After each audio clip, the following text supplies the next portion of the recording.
Dry Tortugas National Park.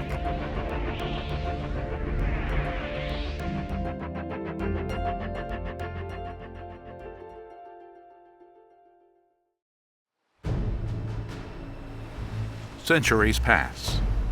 America is born and grows, with an increasing need to defend more and more of its expanding shores.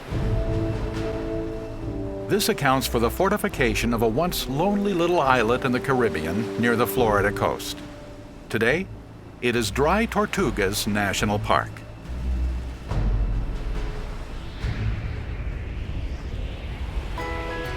Near the Florida coast, some 70 miles west of Key West, rests 100 square miles of ocean, speckled with 7 small islands.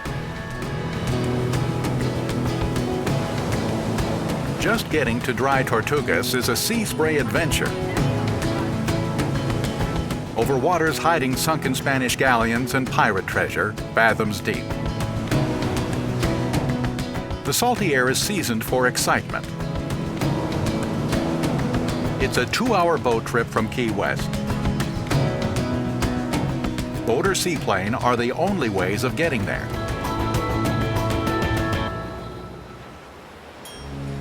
On a site called Garden Key looms this massive pile of masonry, Fort Jefferson.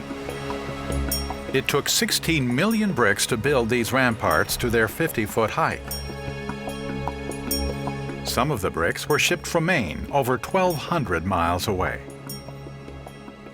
Building began in 1846. This is the largest 19th century masonry American fort still standing.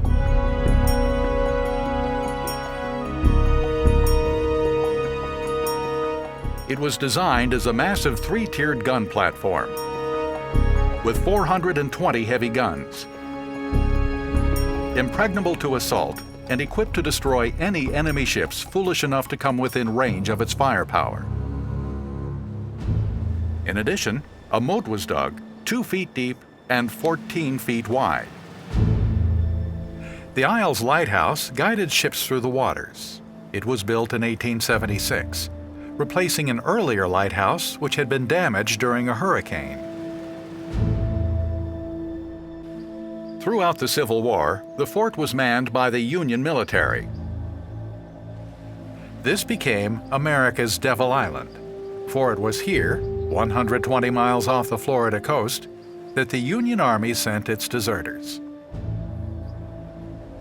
Its most famous inmate was not a deserter, but a physician who had been convicted of conspiracy in the assassination of President Abraham Lincoln. He was Dr. Samuel Mudd, who had mended the broken leg of fleeing assassin John Wilkes Booth.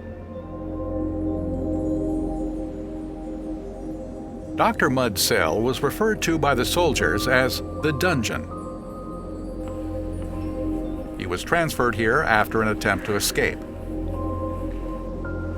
At the fort, during a dreadful outbreak of yellow fever, Dr. Mudd gave selflessly of his medical skills in easing the sufferings of his fellow prisoners. In time, Dr. Mudd was pardoned by President Andrew Johnson.